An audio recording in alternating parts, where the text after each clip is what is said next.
زندگی، اس سے مراد خاندانی زندگی ہوتی ہے، اور خاندانی زندگی کو انگلش زبان کے اندر جو ہے وہ فیملی لائف کہا جاتا ہے۔ یاد رکھیں، اللہ رب العالمین نے جو دنیا میں جوڑے بنائے ہیں، یہ در حقیقت اللہ رب العالمین آسمانوں پر بناتا ہے۔ جب بھی آپ کے پاس کوئی بھی شادی کا کارڈ آتا ہوگا،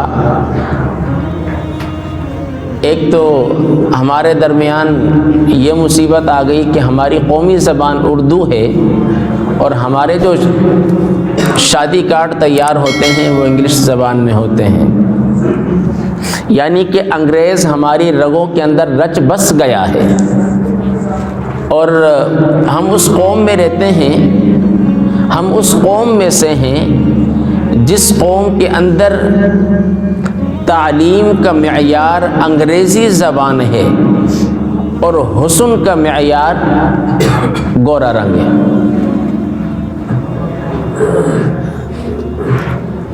جب اردو زبان میں شادی کارڈ ہمیں بھی ملتے تھے تو اس کے اوپر ایک جملہ بسم اللہ الرحمن الرحیم کے بعد لکھا ہوتا تھا، وہ یہ ہوتا تھا کہ کھلاتا ہے پھول کلیوں سے اور بناتا ہے جوڑے آسمانوں پر، یہ جملہ لکھا ہوتا تھا۔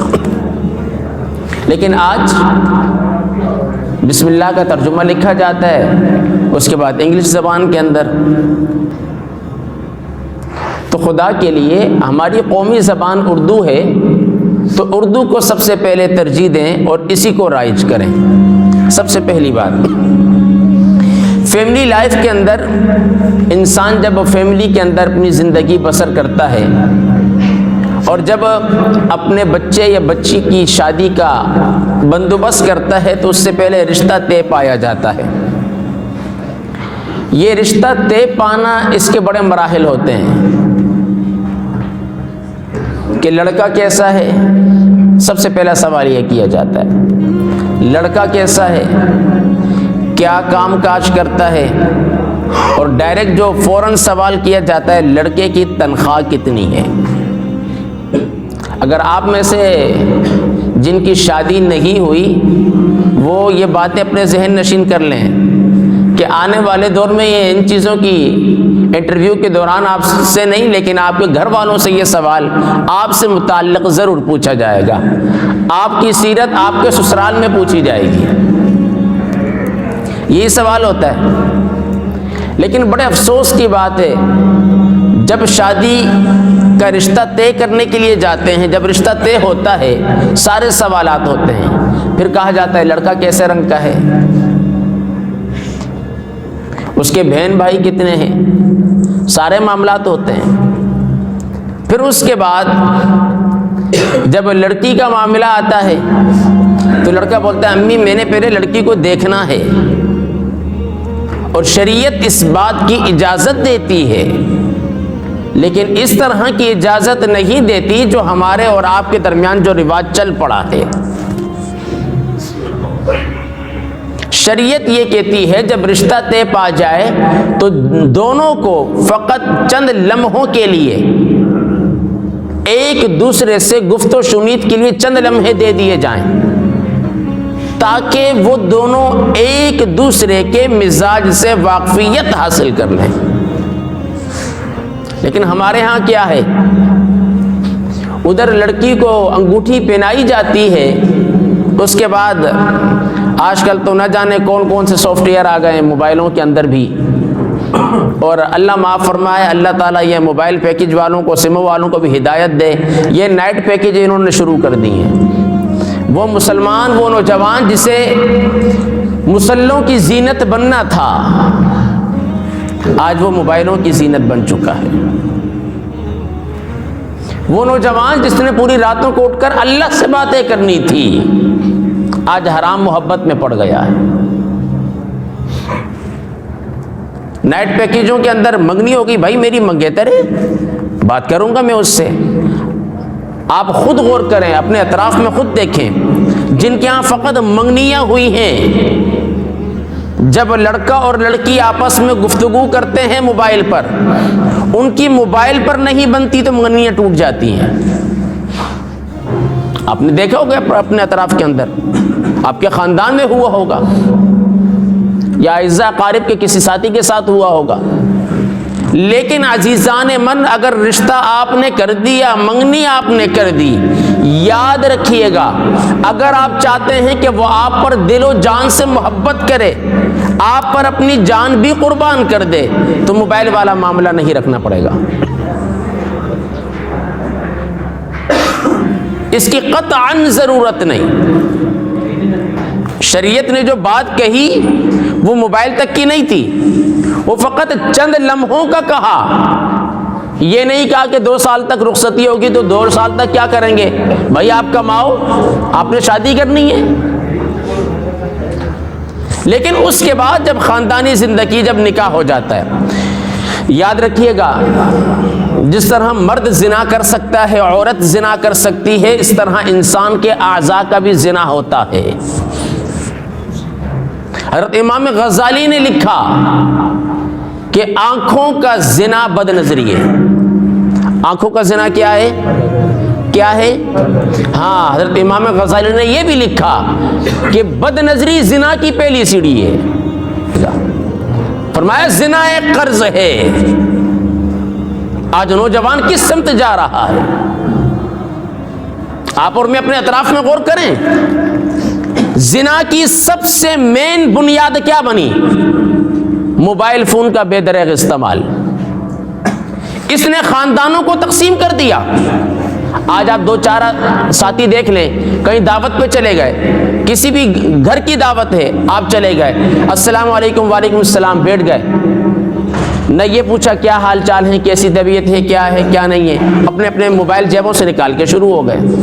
اب بزرگ جو ہیں اس گھر کے، وہ انتظار میں ہیں کہ کوئی ہم سے بھی بات کرے۔ گھر کے جو بڑے ہیں وہ یہ چاہتے ہیں کہ ہم سے کوئی گفت و شنید کرے، ہم سے ہماری زندگی کے بارے میں پوچھے کہ آپ نے اپنی زندگی کیسے بسر کی، کوئی پوچھنے والا نہیں ہے۔ خاندان یوں تقسیم ہو جاتے ہیں، اور کچھ خاندانوں کے اندر یہ رواج پایا جاتا ہے کہ جی ہم خاندان سے باہر رشتہ نہیں کرتے۔ اصل وجہ یہ ہوتی ہے کہ خاندان میں کچھ لڑکے اس مزاج کے اور اس کردار کے ہوتے ہیں کہ وہ اپنی بیٹی کو دینا نہیں چاہتے۔ حضور اکرم صلی اللہ علیہ وسلم کے پاس ایک صحابی تھے جو ہمیشہ آپ صلی اللہ علیہ وسلم کو وضو کرایا کرتے تھے، اور یہ سعادت حضرت بلال حبشی رضی اللہ تعالی عنہ کو بھی حاصل تھی، اور آپ سے علم بھی سیکھا کرتے تھے۔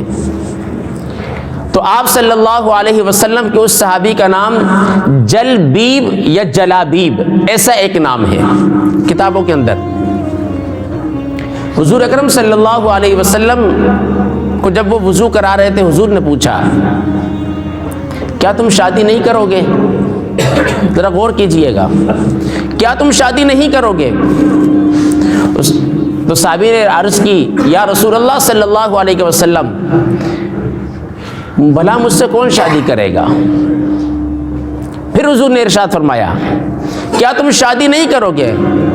کہا حضور میری رنگت کو دیکھ کر، میرے چہرے کے نقوشوں کو دیکھ کر بھلا مجھے کون اپنی بیٹی دے گا؟ آج کل یہی چیز دیکھی جاتی ہے۔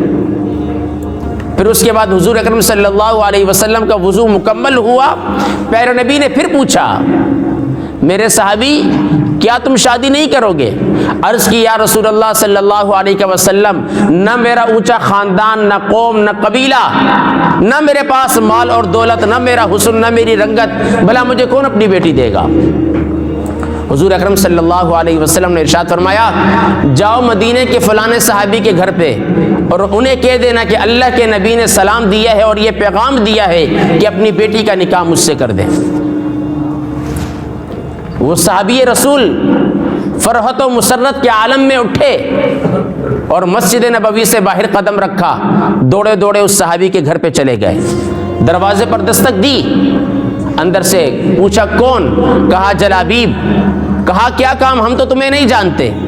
کہا دروازہ کھولو، میں پیغام پہنچانے آیا ہوں۔ دروازہ کھولا تو انہوں نے فرمایا کہ اللہ کے نبی نے آپ کو سلام بھیجا ہے۔ کس نے سلام بھیجا ہے؟ کس نے سلام بھیجا ہے؟ اللہ کے نبی نے سلام بھیجا ہے۔ اس گھر کے اندر خوشی کی لہر دوڑ گئی، شوہر بھی جھوم اٹھا، بیوی بھی جھوم اٹھی، بیٹی بھی جھوم اٹھی۔ جب سارے جھوم اٹھے تو فرمایا آگے پیغام بھی سن لو۔ اللہ کے نبی نے فرمایا کہ اپنی بیٹی کا نکاح مجھ سے کر دو۔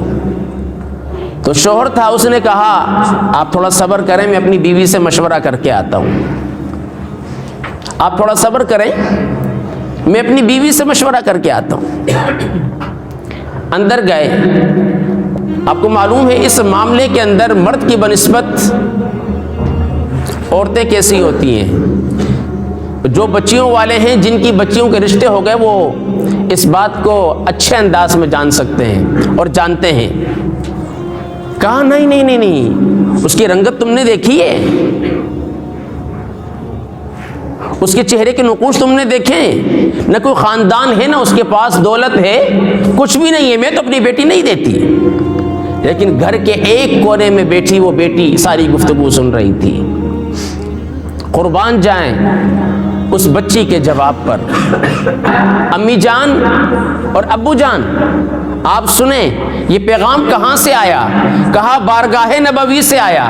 کہا یہ بتائیں آپ کی جو سوچ ہے کہ اس کے پاس خاندان نہیں، اس کے پاس دولت نہیں، اس کے پاس رنگت نہیں، اس کے پاس نقوش نہیں، حسین چہرہ نہیں، فرمایا ذرا یہ تو بتائیں کہ پیغام آیا کہاں سے؟ کہا پیارے نبی نے پیغام بھیجا ہے۔ کہا جب پیارے نبی نے پیغام بھیجا ہے تو پیارے نبی مجھے ضائع نہیں ہونے دیں گے۔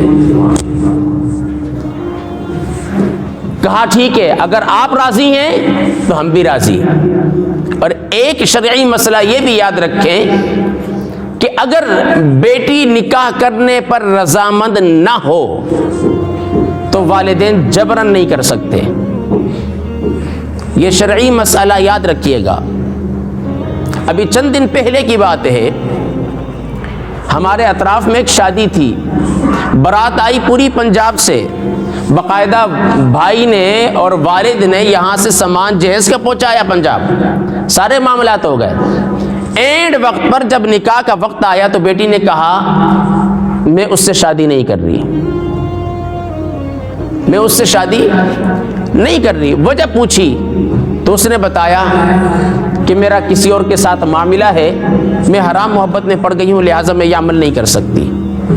اب بارات آئی تھی پنجاب سے، کہا ہم تو خالی ہاتھ جائیں گے تو ہماری ذلت ہے، اب ہم کیا کریں؟ اب والدین پریشان۔ اس بچی نے کہا اگر مجھے بھیجا تو میں زہر پی لوں گی۔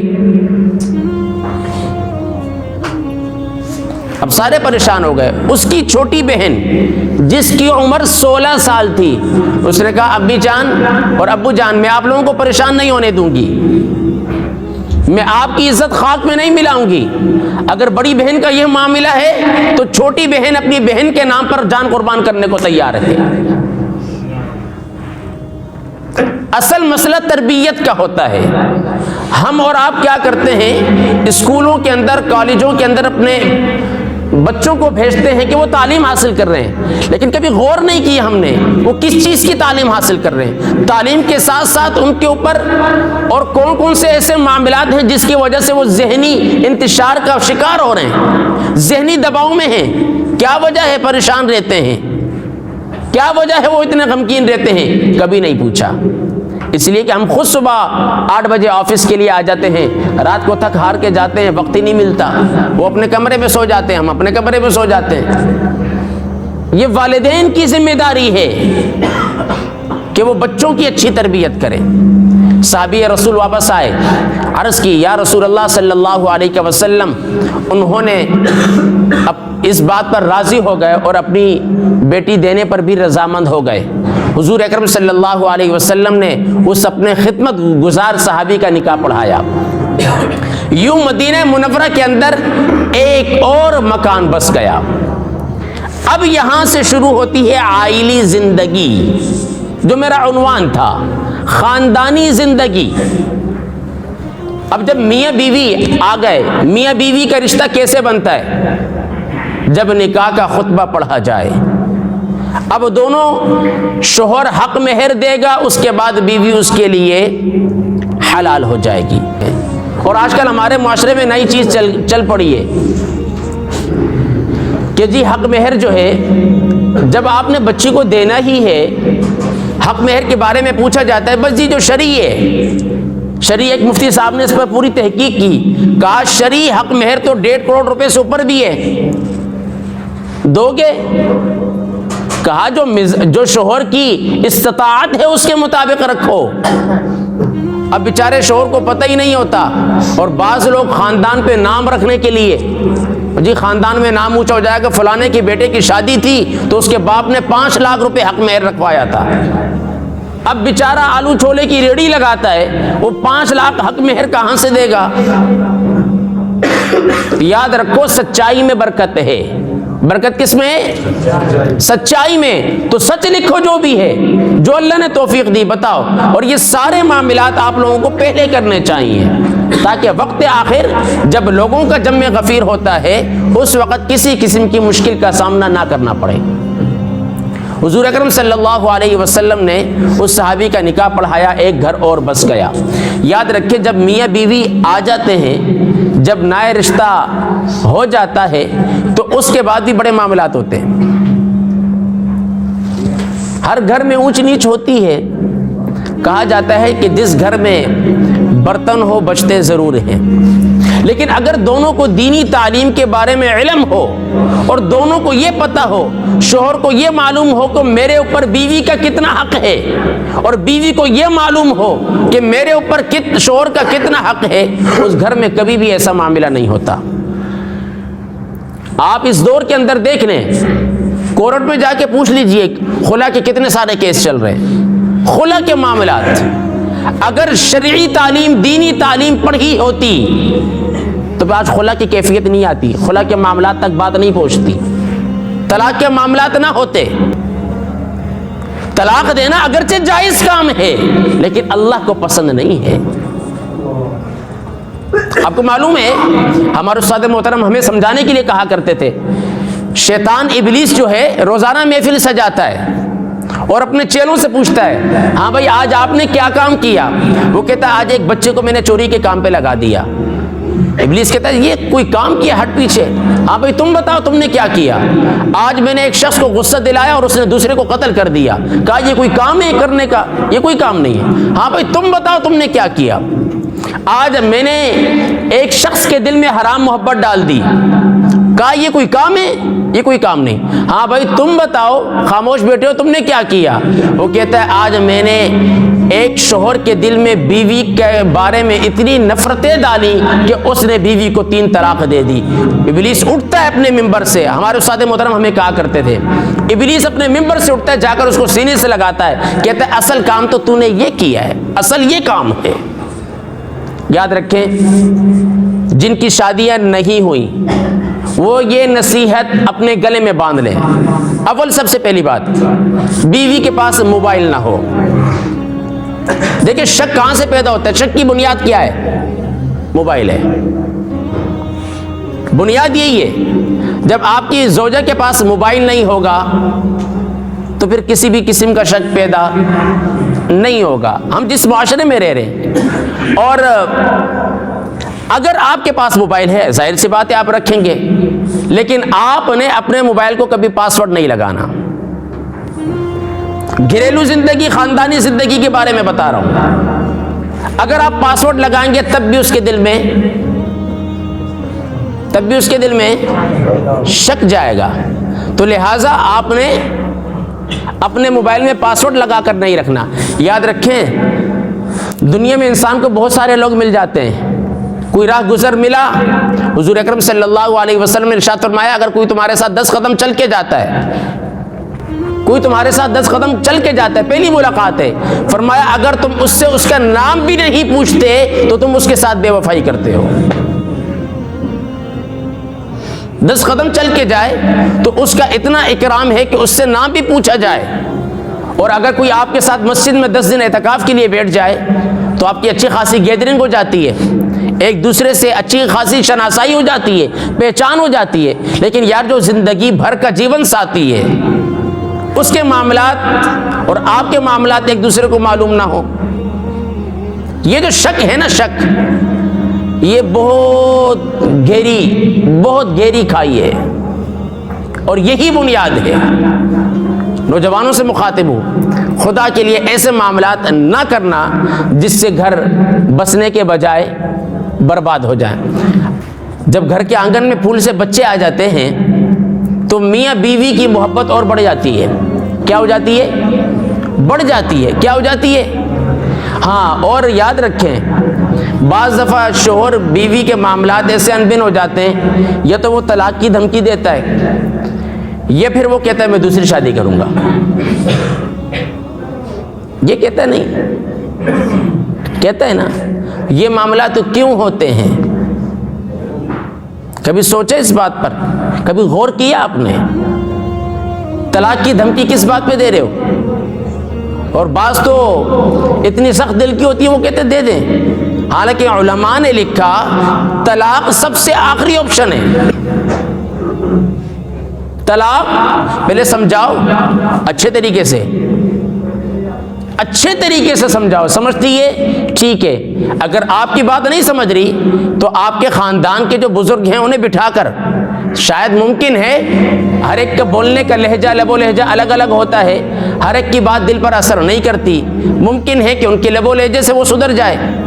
اگر پھر بھی نہ ہو، پھر شریعت کہتی ہے کہ ایک طلاق دو، جسے طلاق رجوع کہا جاتا ہے۔ ممکن ہے اسے ہدایت مل جائے، پھر نہ ہو پھر دوسری طلاق دو۔ باقی شرعی مسئلہ یہ ہے، اللہ رب العالمین جس چیز کو ناپسند کرتا ہے جائز چیزوں میں سے وہ لفظ طلاق ہے، طلاق کا معاملہ۔ خدا کے لیے ایسے معاملات نہ کریں، شادی سے پہلے اچھی طرح چھان بین کریں، ایسا معاملہ نہ ہو کہ شادی کے دوسرے دن آپ کہیں کہ نہیں جی یہ تو فلانے خاندان کی ہے، ہمارے ساتھ دھوکہ ہو گیا، یہ ہو گیا، فلانا ہو گیا۔ المختصر بہت سارے واقعات، بہت سارے معاملات تھے، اور جن کی شادیاں ہو چکی ہیں ان سے التماس ہے خدا کے لیے اپنی زوجہ کی تعریف ضرور کیا کریں۔ کیا کیا کریں؟ تعریف ضرور کیا کریں۔ یہ دو بول جو تعریف کے ہوتے ہیں نا، آپ بچہ اگر کامیاب ہو جائے آپ اسے کہیں ماشاءاللہ، ویری گڈ، بہت اچھے کام کیا آپ نے، ماشاءاللہ، آپ کہیں گے بچہ کیا ہوگا؟ فخر سے اس کا سینہ چوڑا ہو جائے گا، مجھے کوئی داد دینے والا ہے۔ جب آپ اپنی زوجہ محترمہ کی تعریف کریں گے، مثال کے طور پر آج آپ گھر پہ گئے، آج جا کر آپ یہ اس بات پر عمل کر لیں، آپ دیکھیے گا کہ آپ کی زوجہ کتنی خوش ہو جائیں گی۔ کھانا کھانے بیٹھیں گے آپ ایک ساتھ، کھانا کھانے بیٹھ جائیں گے، جب کھانا کھائیں گے آپ کہنا ماشاءاللہ، سبحان اللہ، کتنا خوبصورت زبردست کھانا بنایا ہے، آج کھانا کھانے کا مزہ ہی آ گیا۔ اب کھانے کی تعریف کر لی، اب کھانا پکانے والی کی تعریف کریں۔ آپ کے ہاتھ میں اللہ نے کتنی برکت دی ہے، کتنی لذت دی ہے، کمال کا کھانا بنایا آج، اللہ اس برکت کو سلامت رکھے۔ یہ چند جملے آپ بولیں گے نا، آپ دیکھیں گے اس کے چہرے پر مسکراہٹ آ جائے گی۔ اور میرے نبی کا فرمان، اپنی گفتگو ختم، اللہ کے نبی نے ارشاد فرمایا جب شوہر بیوی کو دیکھ کر مسکرائے، فرمان سنیے گا، جب شوہر بیوی کو دیکھ کر مسکرائے اور بیوی شوہر کو دیکھ کر مسکرائے، فرمایا روئے زمین کے اوپر بیٹھ کر یہ دونوں ایک دوسرے کو دیکھ کر مسکراتے ہیں، اللہ ان دونوں کو دیکھ کر عرش پر مسکراتا ہے۔ اور تربیت کا جوہر اگر بیوی کے ساتھ محبت رکھنی ہے تو حضرت عائشہ صدیقہ رضی اللہ تعالی عنہا کی سیرت کا مطالعہ کریں۔ آج جو نفرتیں ہیں یہ کیوں ہیں؟ ان کی کئی ساری وجوہات جو علماء نے بیان کی، وہ انسان برسر ممبر نہیں بیان کر سکتا، ہر ایک کے معاملات الگ الگ ہوتے ہیں۔ آپ کو معلوم ہے ایک مرتبہ حضرت سیدہ عائشہ صدیقہ رضی اللہ تعالی عنہا کھانے پر بیٹھی ہوئی تھی، کھانا کھانے لگے تو پانی پیا، حضرت عائشہ صدیقہ رضی اللہ تعالی عنہا نے پانی پیا تو حضور نے فرمایا عائشہ تھوڑا سا پانی چھوڑ دینا۔ غور کیجئے گا، میں شوہروں سے مخاطب ہوں، اور جن کی شادیاں ہونے والی ہیں، شادیوں کا سیزن ہے ویسے بھی، اللہ کے نبی نے فرمایا عائشہ تھوڑا سا پانی چھوڑ دینا۔ آج کیا ہے، آج ہم شادی حالوں میں جاتے ہیں تو ہر ایک کے نام کا الگ الگ گلاس ہے، گھر کی دعوتوں پہ جاتے ہیں تو ہر ایک کے نام کا الگ الگ گلاس ہے۔ اگر اس گلاس میں میں نے پانی پی لیا تو میرے ساتھ جو بیٹھا ہوا ہے وہ اس گلاس میں پانی نہیں پیے گا۔ جتنے افراد اندر بیٹھے ہیں انہی افراد کی تعداد کے مطابق گلاس آتا ہے۔ کیوں بھائی؟ جب اللہ کے نبی نے فرما دیا چھو کوئی بیماری نہیں، ہم یہ سمجھتے ہیں اس کو جو بیماری ہے وہ مجھے لگ جائے گی۔ اللہ کے نبی نے فرمایا مومن کے، مسلمان کے جھوٹے کے اندر شفا ہے۔ کیا ہے؟ شفا ہے۔ پانی چھوڑ دیا، حضور اکرم صلی اللہ علیہ وسلم نے اس میں پانی ڈالا۔ جب آپ پیالہ اپنے منہ کے قریب لے گئے، رک گئے، کہا عائشہ، غور کیجئے گا، کہا عائشہ یہ بتاؤ پیالے کے کس رخ پر تم نے اپنے ہونٹ لگائے تھے؟ پھر حضرت عائشہ صدیقہ رضی اللہ تعالی عنہا نے نشاندہی کی، پیارے نبی نے پیالہ گھمایا اور جہاں پر حضرت عائشہ صدیقہ رضی اللہ تعالی عنہا نے ہونٹ رکھ کر پانی پیا تھا، حضرت حضور اکرم صلی اللہ علیہ وسلم نے وہیں پر ہی اپنے لب اقدس لگایا، پانی نوش فرمایا۔ اگر اس انداز کی آپ اپنی زوجہ کے ساتھ محبت کریں گے تو مجھے بتائیے طلاق تک نوبت آئے گی، خلا کی نوبت آئے گی؟ کبھی کسی صورت ایسا معاملہ نہیں ہوگا، بلکہ محبتیں فروغ پائیں گی، نفرتیں ختم ہو جائیں گی۔ تو یاد رکھیں گھر کی چار دیواری کی باتیں چار دیواری کے اندر۔ ہمارے والد محترم کہتے ہیں کہ بیٹا یاد رکھو اگر زندگی میں سکون چاہتے ہو تو گھر کی باتیں گھر کے اندر اچھی لگتی ہیں، باہر کی باتیں باہر اچھی لگتی ہیں، دفتر کی باتیں دفتر کے اندر اچھی لگتی ہیں۔ عزیزان من، جو نوجوان شادیاں کر رہے ہیں، خدا کے لیے شادی سے پہلے بیوی کے حقوق پڑھ لیں، اور اگر آپ کی زوجہ پڑھی لکھی ہے انہیں کتاب بھیجیں، اپنی طرف سے بھیجیں کہ نکاح سے پہلے، شادی سے پہلے آپ شوہر کے حقوق کے بارے میں یہ کتاب پڑھ لیں تاکہ آپ کی اور میری زندگی پرسکون بن جائے، مجھے اور آپ کو کسی قسم کی مشکلات کا سامنا نہ ہو۔ باقی جو احباب شادی شدہ ہیں، اللہ رب العالمین ان زوجین کی محبت کو سلامت رکھے، اور جو لوگ ان کے اندر نفرتیں ڈالنے کی کوشش کر رہے ہیں اللہ رب العالمین ان لوگوں کو ہدایت عطا فرمائے، اور جو ہمارے بزرگ یہاں تشریف فرما ہیں ان کے گھروں کے اندر بہو ہیں، اللہ تعالیٰ ان بہوؤں کو، ان بزرگوں کا ادب اور احترام کرنے کی توفیق عطا فرمائے۔